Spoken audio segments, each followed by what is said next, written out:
যাদের ভেতরে সত্য কম তাদের চারপাশে মানুষ বেশি থাকে, কারণ তারা সবার মন রাখতে পারে, সবার সামনে আলাদা মুখ দেখাতে পারে। তাদের সম্পর্কগুলো গভীর নয়, প্রয়োজন ভিত্তিক, তাই ভিড় থাকে কিন্তু ভরসা থাকে না।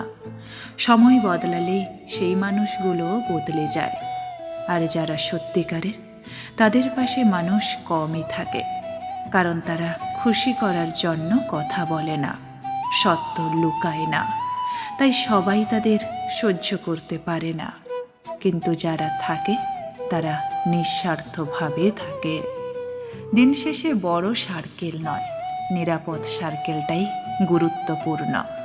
অনেক মানুষের মধ্যে থেকেও একা হওয়া যায়, আবার দু একজন খাঁটি মানুষ থাকলে জীবন ভরসায় ভরে ওঠে।